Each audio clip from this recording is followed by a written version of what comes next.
Hello, hello, hello, my lovelies. Welcome back to the Fearless Female Entrepreneur podcast.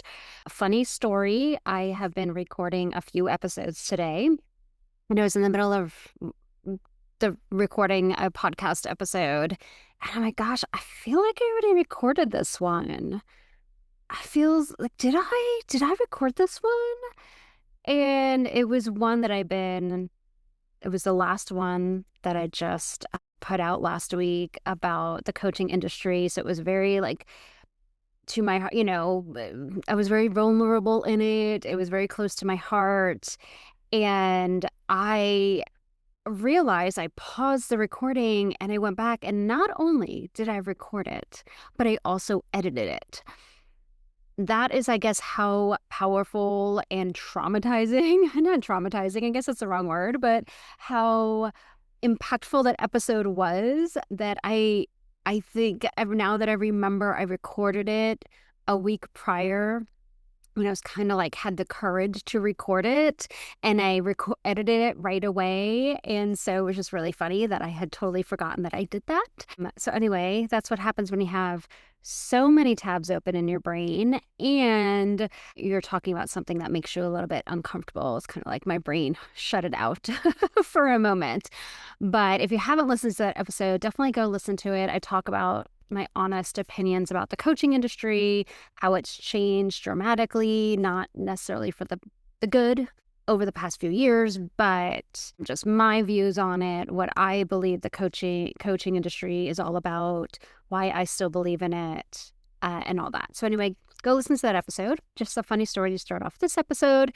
But anyway, I am going to chat about a topic today that I think we can all relate to. And recently, over the past few years, I guess few years is not a great way to put it, maybe 20 years, I have found myself experiencing this feeling once again, over and over and over again. And this feeling is the one of feeling just stuck and stagnant, and where something in you is like, this is not it. Right? Where you're spinning your wheels, you're showing up every day, you're doing the thing, and something in you is just like, no, I don't want to do this. This doesn't feel right. Do I have to do this again?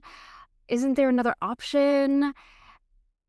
Change isn't happening fast enough. Why am I doing all the things and nothing's working? Or, progress isn't visible as much as you'd want it to be. And I've just known that, what I have now is not what I want anymore, right? That feeling of just knowing that this isn't it, but I don't see any other option. And this has happened to me over and over and over again. I'll tell you a story. In 2017, I wrote a blog post about this topic, and I attached a mindset assessment to that blog post. And this is how popular this topic is for so many humans out there, especially women. I had 1,200 people download that PDF mindset assessment. 1,200 people.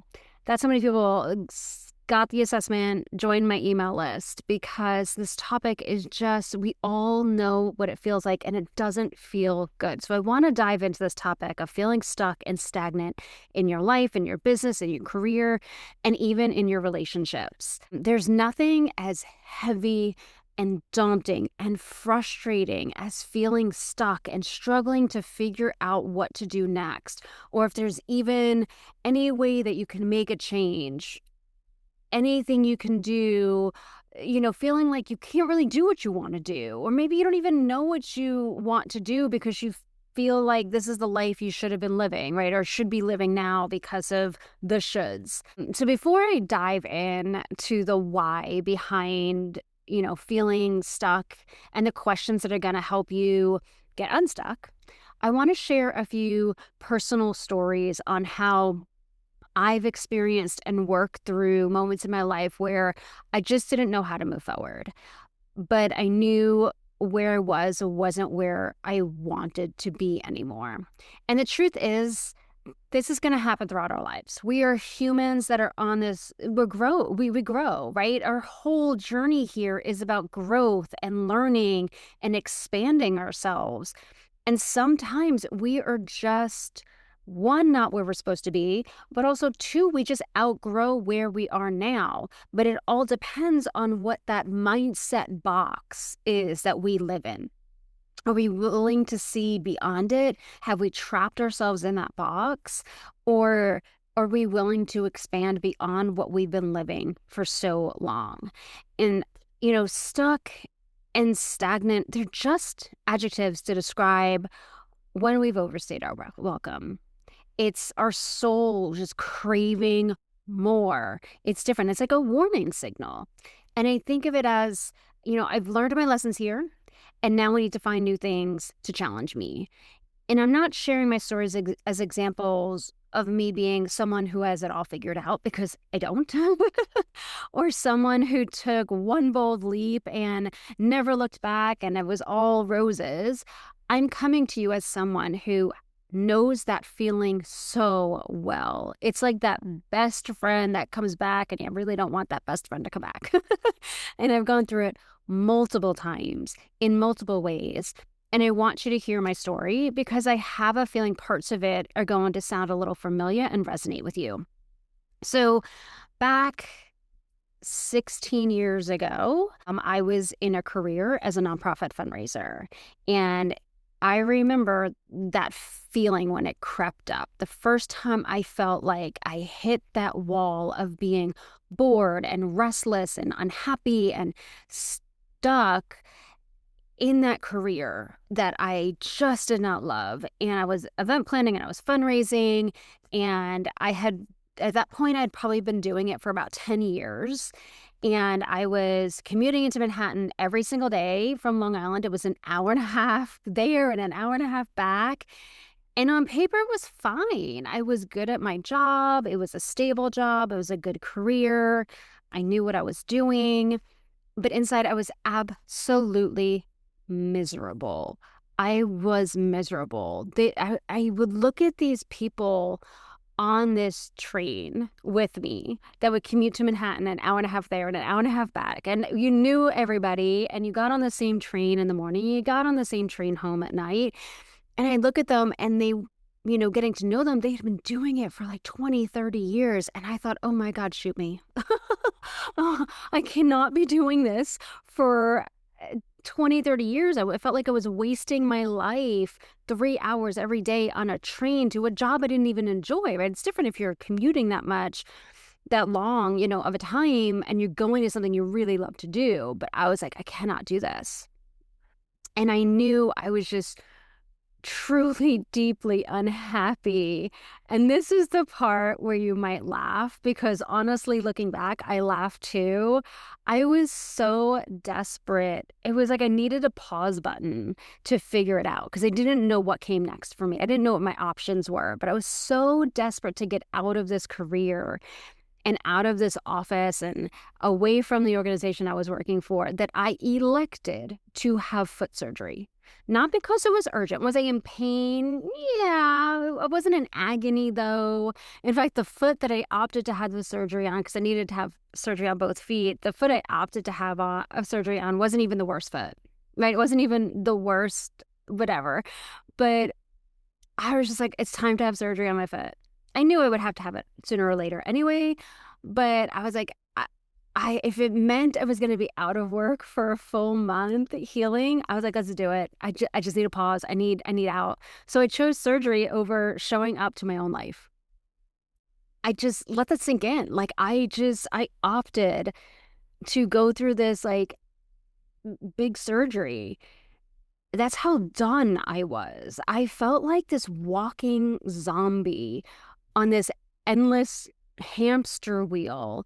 And I was putting in all this effort into a career that it didn't light me up. It was kind of stealing from me. And at that point, I didn't know what I wanted. I didn't know what I could change. I just didn't want that anymore, that commute. I didn't want to live in Long Island. I didn't want that career. that it just started to feel like a cage, right? I was trapped.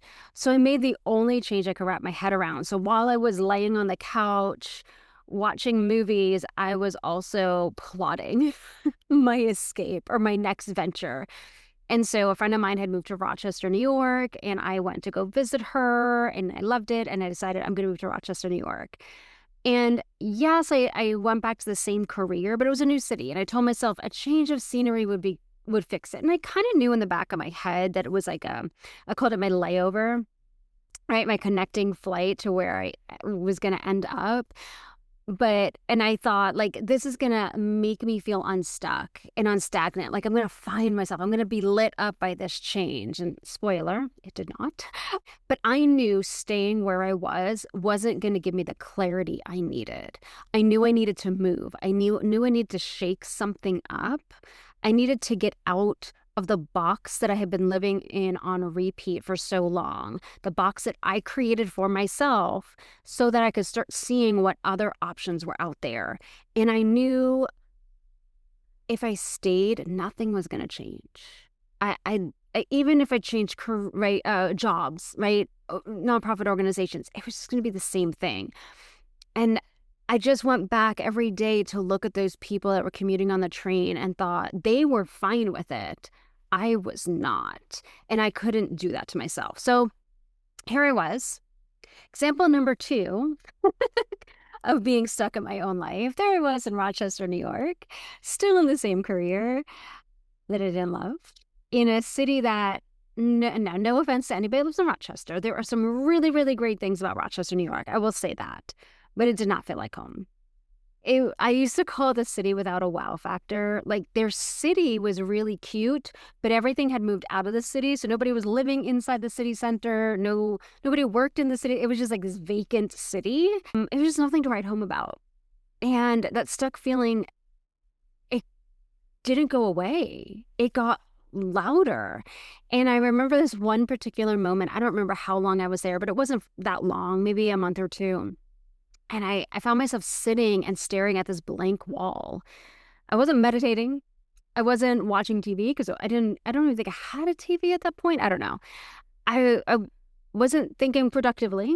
I was just sitting there repeating to myself, I am so lost. How did I get here? How is this my life? And I kept repeating, I am so lost. There was this like fog of lostness that I just could not shake. And I sat there for 2 hours, just like, I don't know. I just don't know. And I needed to find a solution. And this is so funny. I found myself in Barnes & Noble and I headed straight for the fiction section, like not the nonfiction section. I went for the fiction section. I'm not sure why.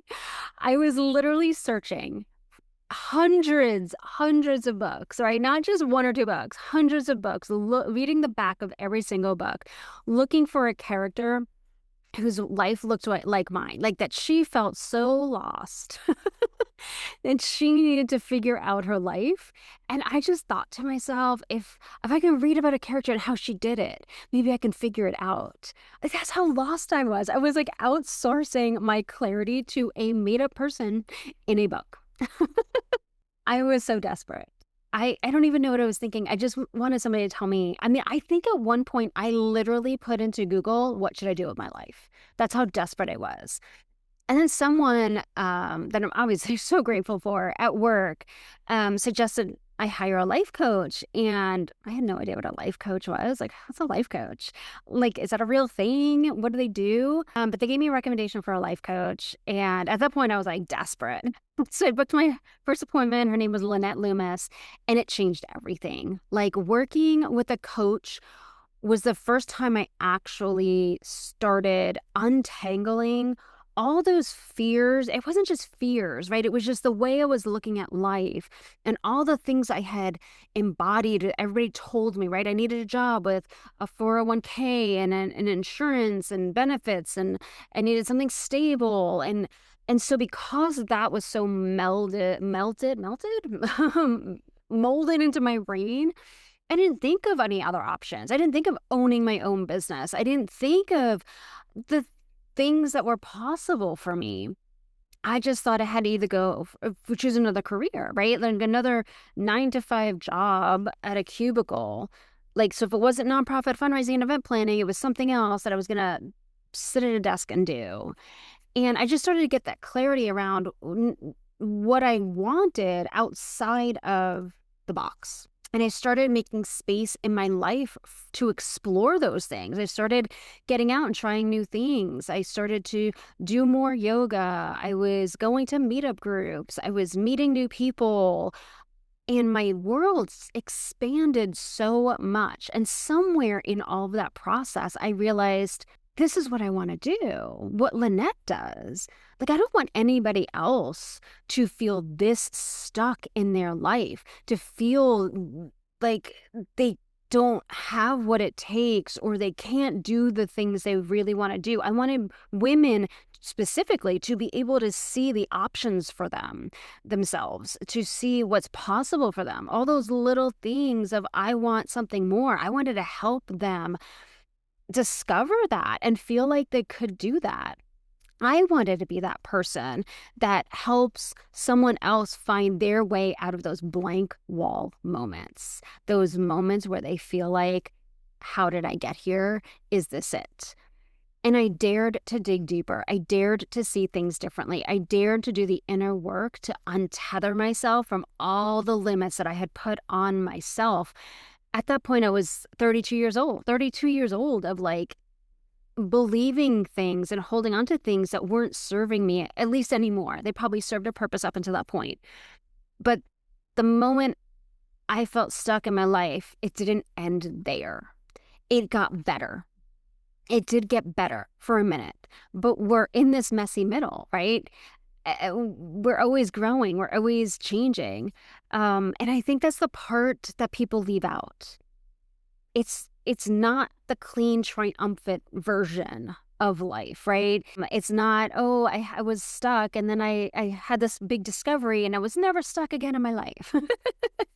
But I think it's the important part is just like realizing just because you have one breakthrough and you find your way doesn't mean that you're not going to get stuck again. It's all this process that we have to go through, right? We get to the destination we wanted, but then again, it's about growth. And so we then outgrow where we are. And so eventually I got the courage to make a big move. I decided, Rochester was 45 minutes from my family, so that felt safe. But now I was relocating to Austin, Texas, and I was so excited. I went to visit, and I knew this was it for me. And so I moved. I moved across country. I went back to school. I studied massage therapy. I got my life coaching certification. And it was starting to do the thing that I really wanted to be doing. And for a while, just the momentum of building that felt so good. It felt like there was this I'm getting out of the tunnel. Even though I actually went back and did nonprofit fundraising. I still was building my coaching business. I was building my massage business. And that was great until it felt off. My businesses were great until I realized I really wasn't doing them the way I want to be doing. Like my massage business, at some point I realized it didn't light me up the way I thought it would. My coaching business existed, but it didn't feel like mine. And like I was building it the way I thought it was supposed to look instead of the way I actually wanted to look. I told myself I couldn't do it that way. And so nothing felt right. I can't say it felt wrong, but nothing felt right. Like it just hadn't clicked the way I needed it to. So I kept feeling so lost, like I was hitting a wall constantly. And I was like, why isn't this giving me what I want? And it's just kind of like its own kind of stuck, the kind where you've done the brave things, you still feel like you've gotten somewhere, you have it in your hand, but it's like being slightly off course. Like all the pieces were there, but they weren't creating the right picture. And so I learned to make adjustments. I let go of the idea that my massage business had to be my whole identity. So instead, I let go of the business part, took a part-time job. I'm still doing massage, but instead of feeling like a failure, it gave me kind of breathing room. I had the financial freedom, the creative space to then focus on my coaching business in a way that actually fits my life so that it's sustainable in my future. And I'm going to be honest, most of the time I've been building this coaching business, I've been lost because I've not been doing it my way. And I've really changed the trajectory of my coaching business because I've released all the things that were keeping me stuck and stagnant in the business where it just could no longer grow the way I wanted it to grow. And so here's where I am today. I'm still building, I'm still evolving, I'm still doing it my way, or at least now doing it my way. And my business looks different than it has in the last few years. And honestly, it's better because it's real and it's mine. And I'm going back to my original business model, focusing mainly on single coaching sessions. So my coaching is accessible to more women. And this year I'm creating my first printed journal. It's called For the Love of My Future Self. I am so excited about that. But I share this because I want you to know being stuck isn't a sign that you're broken or behind or not cut out for this. It's a sign that something in your life is asking to change. And sometimes you need to make a move, even like a really small, imperfect one, just a move before the right path becomes clear and shows itself to you. And that is the big moments where you feel lost and stuck and not feeling like you can do anything differently or not knowing how to do things differently, or in the moments like with my business where I had the business, but I still felt stuck in the way I was running my business and it wasn't serving me and it was frustrating and it was like hitting a wall over and over and over again, but not being able to see how I could change it. So anyway, if any of this resonated, if you recognize yourself in the foot surgery story, or you find yourself, desensitizing and staring at a blank wall, or you feel like I'm doing the thing, but something still feels wrong, I'm here. I get it, and I've got you covered. And let's just talk about how to get unstuck. So the next discussion is for you. I want to give you something I wish I would have had in all those moments 10, 15 years ago when I felt stuck. It's just a set of questions that cut right through the fog. And it's just meant to crack something open, just so you see the little bit of a glimmer of it's getting your brain to think differently. It's getting your brain to stop feeling like, oh, I'm the treadmill going nowhere, to, oh, there are possibilities. So I want you to do something for me right now. So if you're driving or you're walking, obviously just listen. If you're operating machinery, come back to this later. But if you're somewhere you can actually sit down with a pen and a journal, I want you to pause this episode, go grab it, come back, take a moment, tell the kids to go play a game, tell everybody this is you time. And I want you to focus on these questions because these questions, they're not meant to be skimmed. They're meant to be felt. And you want to set aside the time to do all 7 of them together because there's something that happens when you set aside the time and you put your earbuds in, noise canceling earbuds, and you put pen to paper in your own handwriting. Something shifts. Your brain stops performing and it starts telling the truth. It gives you the moment to analyze your thoughts and allows you to question what you're thinking because we normally don't, especially in the speed of the day. So I've also put these 7 questions in a PDF download. It's called the Get Unstuck Mindset Assessment. You can click the link in the podcast description to download it. You can find it on my website under free resources. You can print it out, grab your coffee, dig in, but that'll be helpful. It's like a little guide for you. So anyway, let's talk about question 1. What in my life and career right now is preventing me from feeling joy? Right? We know we don't feel joy. We know we feel stuck. We know this isn't it, but let's be specific and honest. This is the honest question most of us are too afraid to ask ourselves. We're not looking for what's inconvenient or what's a little annoying, but what is actively standing between you and joy right now. And sometimes this is really hard to admit, especially if you're like, my relationship, right? But maybe it's your job, maybe it's your relationship, maybe it's the version of yourself you've been performing for other people, right? We have an identity for all these other people, and sometimes those identities are what's blocking us from actually truly being and doing what we want to be doing. You know, a lot of times where we perform and we be someone we think we need to be to get approval from those people.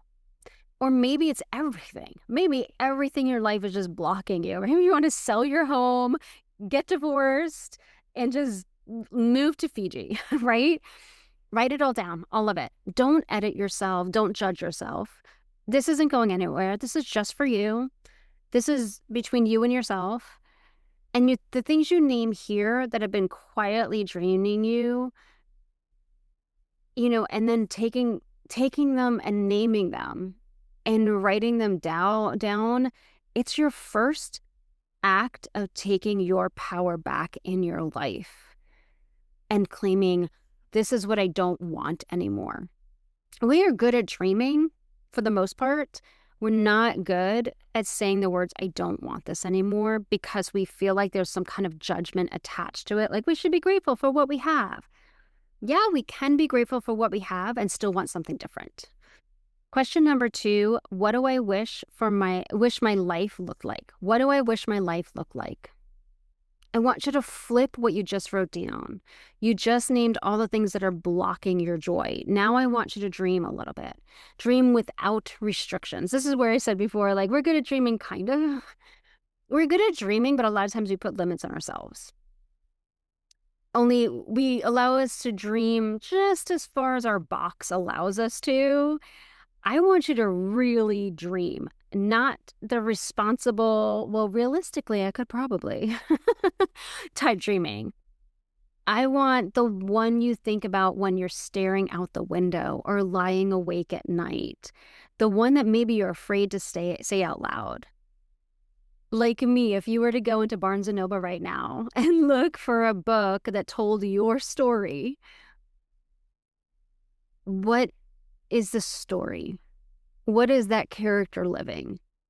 Maybe it's also a dream that you've had since you were 6 years old that you've talked yourself out of. What does your life look like when it's actually yours? Where are you? What are you doing? How do you feel when you wake up on a Monday morning? I want you to write it all down in as much detail as you can. Just open up your heart and just envision it. Don't even think about, but I don't have the money. All right, how would I even manage to move to the cottage on California, the California beach, whatever, like don't try to figure out the how. Don't try to figure out the how. Just allow yourself to dream, because you can't move towards something you haven't allowed yourself to fully picture. Question number 3 is, what are my biggest doubts and fears about making a change and going after my dream? This is where you're going to write out what just popped into your head as you were writing it. I would love this, but what are those buts? Let them out, all of them. The ones that feel embarrassing, the ones that feel absolutely ridiculous, the ones you haven't said out loud to anyone because you're worried about what they'd think. I'm too old. I don't have the right background. What if I fail publicly? Will it be judged? What if I succeed and it changes everything, and everybody treats me differently? What if people think I'm ridiculous for even trying? My biggest fear when I was growing my businesses was about being more successful or making more money than my family did. Would they treat me differently if I was really successful? I look back now and I'm like, wow, that was ridiculous for me to think. They love me. Why would they treat me differently? But I held that one for so long. It took a very long time to discover that's what I was thinking and to admit it and to work through it. So write every single one down. Don't judge them. Don't talk yourself out of them yet. Just get them out of your head and onto the page. Fear gets bigger in the dark and smaller in the light. And this is you turning on the light. Question number 4, Are those doubts and fears actually true? So I want you to take your paper, and on one side of the paper, I want you to write down all the fears that you just wrote down. And on the other side of the paper next to it, I want you to ask yourself, is it really true?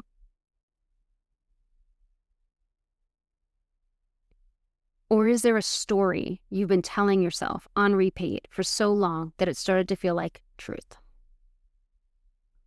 You can even, in that second column, write down where you heard it from, where you learned it from, where it started from. Because your beliefs all started from somewhere, right? I'm too old. Is that true? Who said that? Why do you believe that? Whose definition of is old? Or I don't have the right background. Is that true? Or do you have a different background?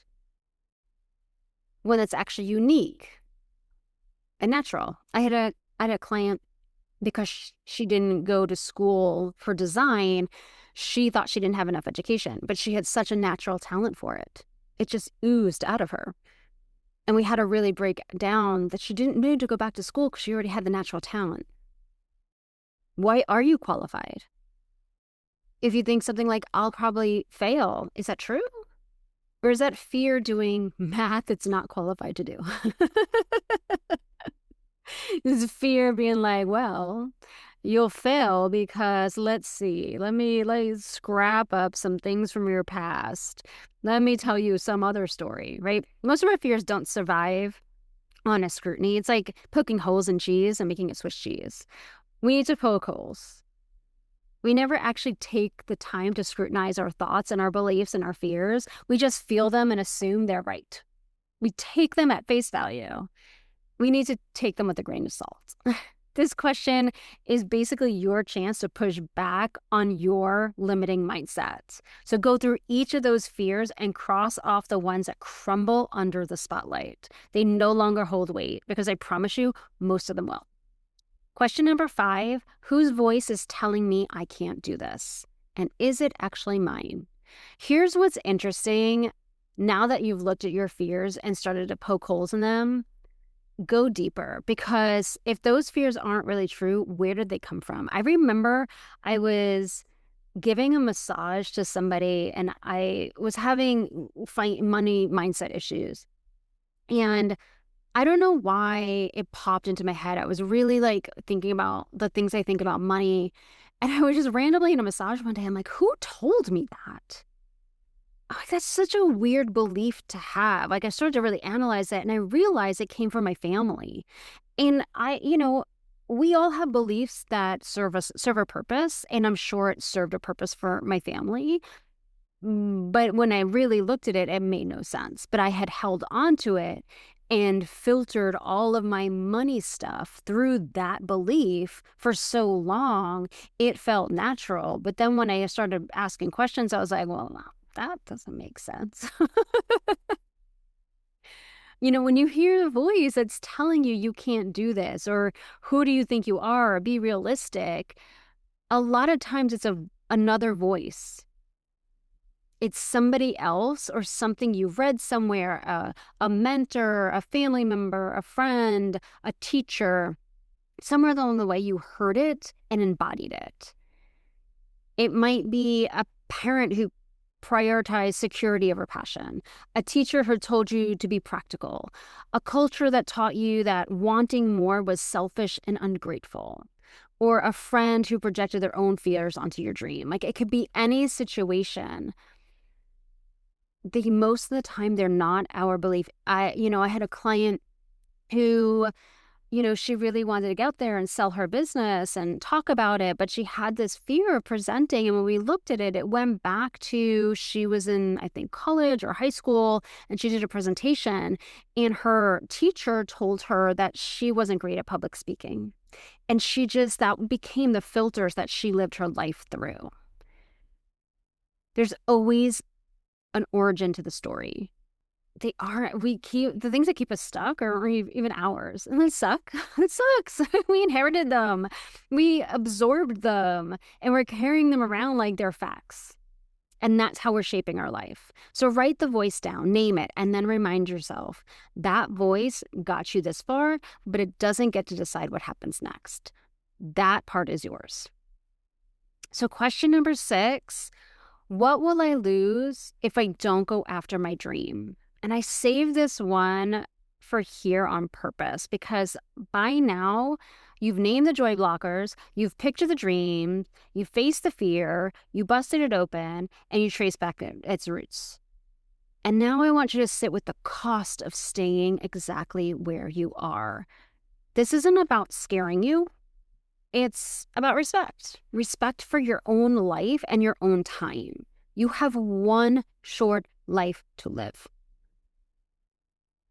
You don't want regrets. You don't want to lose out on the things you really want to do.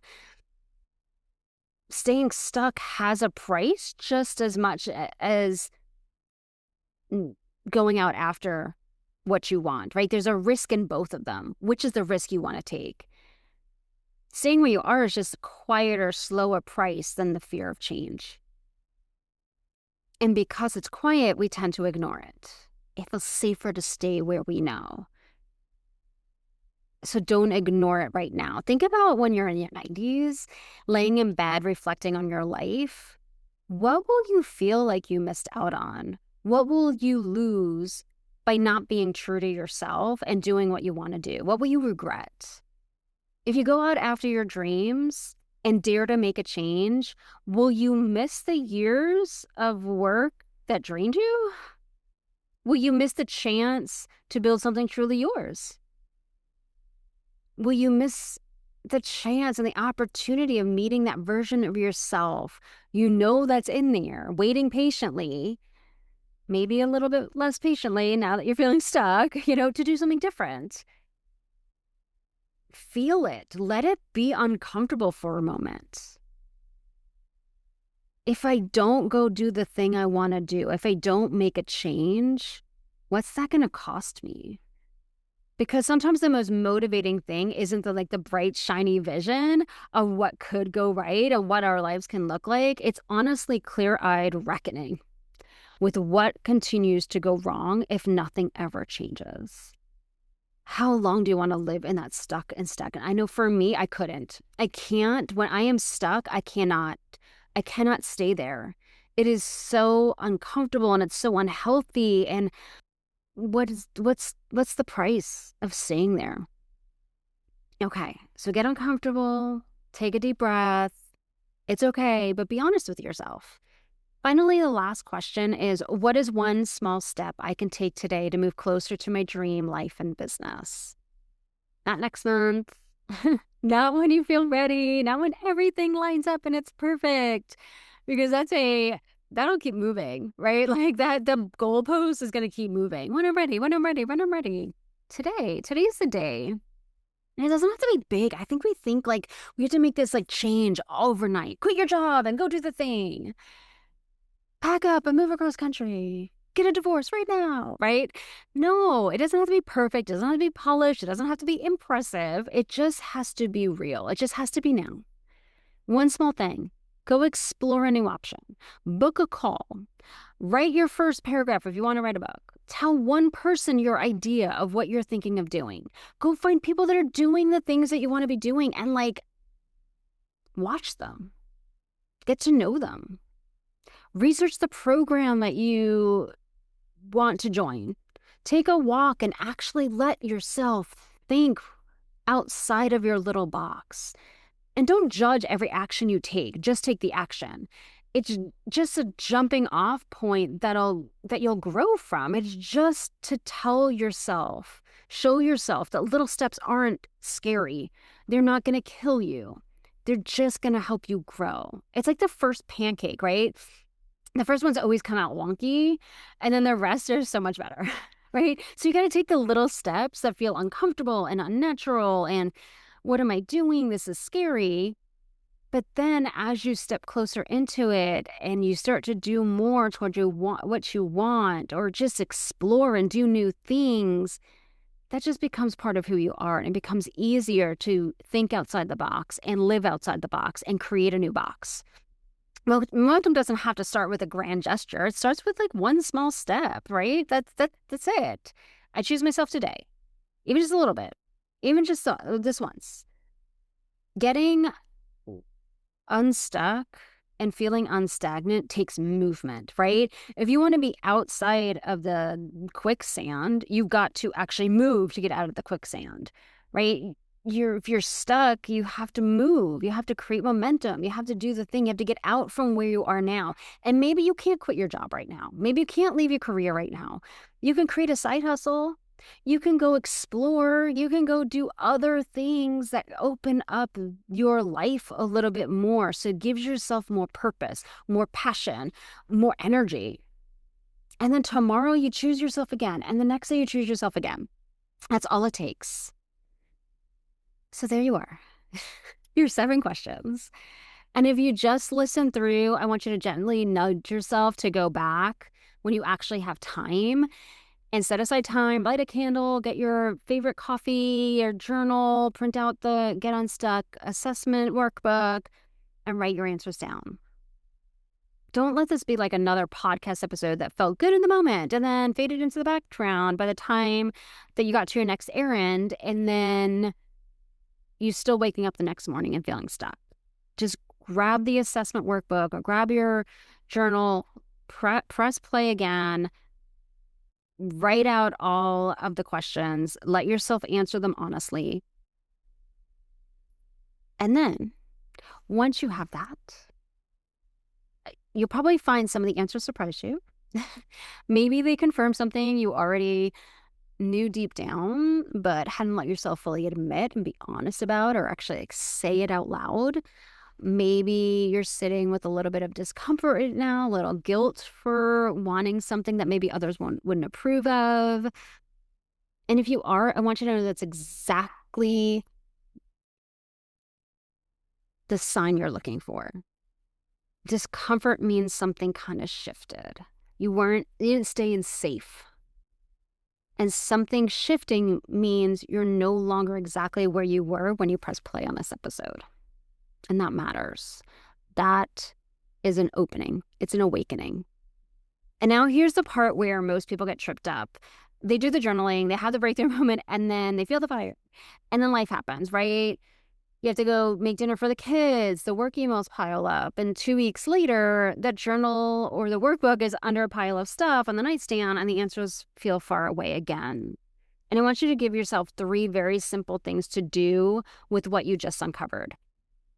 Because awareness is great, but without action, it just fades, right? You're not moving towards something. So first, don't rush to fix everything at once. I know that might sound counterintuitive after everything we just talked about, but one of the biggest mistakes I see women make after that breakthrough moment is trying to blow up their entire life, right? As we said, we're not quitting our job on Monday. We're not announcing our business on Tuesday. We're not burning out on Thursday because we tried to do all the things and make our life change really fast, right? That's not how you build a foundation. It's not how you build a house foundation. That's not how you do it.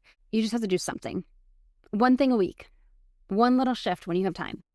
And the second thing is go back to your answers next week. Not to judge the progress you've made, just to read them again with fresh eyes. You can even like grab a journal and do it again and see what else comes out. Because once you unlock things, right, once you crack it open, more might crack open. So once you're like let loose and allow yourself to admit things, more might come out. You might amaze yourself at what comes out the second time. More fears, more patterns, maybe another piece of the dream that you weren't allowing yourself to put on paper. They're like a living document, right? This is a living document, not a one-time exercise. This is you. This is all your fears. This is what you're made up of, your dreams and your fears, your beliefs. That's what you're made up of. The women I work with who make the biggest shifts are the ones who just keep coming back to their own words and keep revisiting. A lot of times, when I finish working with a client, they have the tools. They might come back a year or 2 later, but I'm these are the exercises to set up how you can coach yourself. This is you coaching yourself. So redo the workbook or the questions every once in a while. Save this episode or save the blog post and come back to it every month. Maybe this is what you do at the first of the month so that you're not getting too far into that stuck feeling. You're addressing it up front. Third thing to do, tell someone. Not everyone, you don't have to announce it to the world, but you have to go on Facebook and create a status update. You don't have to create a reel about it. Just one person you trust. Tell a friend. I've been feeling stuck, and this is, I've been thinking about what I really want to do. This is what I want to do. Say it out loud. I've been feeling stuck, and I'm starting to figure it out. Here's what I want. The moment you say it out loud to another human being, it stops being a secret dream and starts becoming a real intention. And when you talk about things more, you talk about the dreams, they become possible. They become inevitable. We're so afraid to be judged, but saying it out loud starts to make it more of a reality. Where once you're like, I don't know if I can have that. Once you start talking about it and talking to other people about it, especially people that might already be doing what you want to be doing, this becomes who you are becoming. And then you start to merge what you want with your life with who you are now. So here's something I want to be really honest with you about because I think it's important and not enough people say it. Getting unstuck is not a one-time event. It's not a podcast episode, a journaling session, or honestly, even a single coaching call. It's a practice. It's a decision you make again and again. I will not allow myself to be stuck anymore. You have to keep choosing yourself over the comfortable, familiar version of stuck. I have been stuck many times. I'll probably feel it again at some point because every new level of growth comes with its own version of uncertainty and fear. And the difference now is that I recognize it faster. I have the tools to work through it, instead of sitting in front of a blank wall wondering how I got there. And I have proven to myself over and over and over again that when I feel stuck, that there are options. And when I decide what I want next and I start going after it, that stuck feeling goes away. And that's what I want for you. It's not a perfect straight line from stuck to thriving in 7 questions. No, the 7 questions aren't going to make you all of a sudden thrive and be happy where you are, but you're starting to create shorter gaps between feeling lost and finding your way back to yourself. So there you have it. That is the episode. If you did these questions and, something really cracked open for you and you know exactly what you want to change, but maybe you don't have an idea of how to make it happen, book a 30-minute momentum call. If you want to walk through what came up for you in the assessment, book a free call with me. We can talk about it. There's no pitch, no pressure. But if you want to gain a little bit more clarity, I am totally open, for you to book a 30-minute momentum call. We'll talk about what came up and we'll come up with a game plan for you. And we'll see if we can work through some of the stuff that's hidden under there, keeping you where you are. But here's what I want to leave you with. It's not because you're lazy or not smart enough or not cut out for whatever you want to do. It's because fear is sneaky and overwhelmingly loud. And nobody handed you a roadmap when you were born on how to become the fullest version of you or what you're meant to do in this life. It's just being human. And we walked through 7 really powerful questions that I hope help you feel less hopeless. We talked about what to actually do next because you deserve more than just feeling good from this podcast episode. You deserve real movement. So go do the journaling exercise, come back to it. If you found this helpful, somebody that's stuck, pass this podcast episode along, forward the blog post to them, let them read it. Most of us know people that feel stuck and they don't think there's another option for them. So anyway, I hope this was helpful for you and I will see you all next time. Bye.